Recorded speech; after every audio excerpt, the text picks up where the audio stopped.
Hello guys, good morning. Ituturo ko ngayon kung paano mag-delete or mag-remove ng mga products na sa ating TikTok account, sa ating TikTok shop. So, iyan guys, tuturo ko ngayon. Click natin yung ating account, TikTok. Next, click natin yung profile. Ito yung profile guys.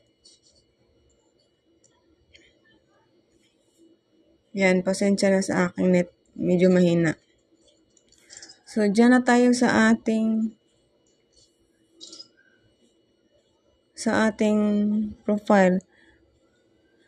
Tapos, dito sa baba, mayroong TikTok Shop Creator Center. Ito guys, Tapos, click natin yung arrow. Ayan yung arrow. Click natin yan. Tapos, scroll down sa baba. Makita natin yung Manage Showcase, guys. Yan pipindutin natin. Manage Showcase.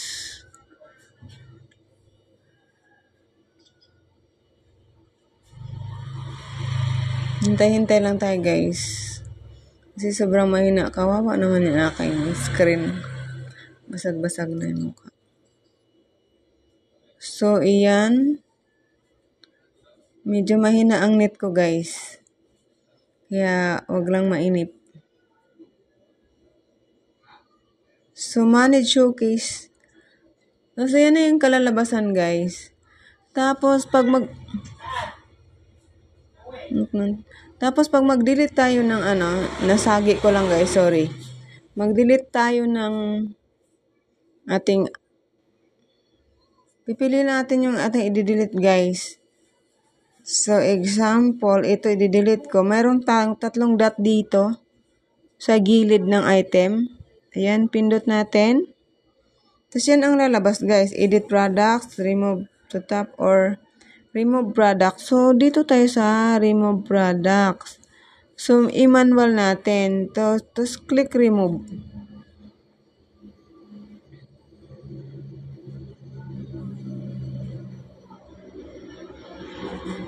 Sobrang bagal na talaga ang aking net, guys. So, ganun lang, guys. I-manual natin ng remove. Isa-isa. Yun, nawala na siya.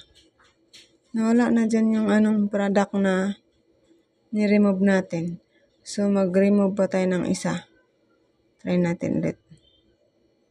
Click, tapos remove. Just click ulit.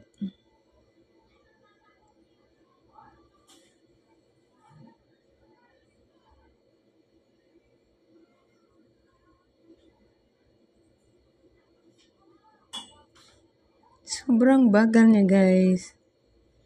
Ayan na, nawala na siya, guys. So, yan ang ginagawa ko, guys. Manual. Okay, guys, yun lang. Until sunod ng video. Thank you.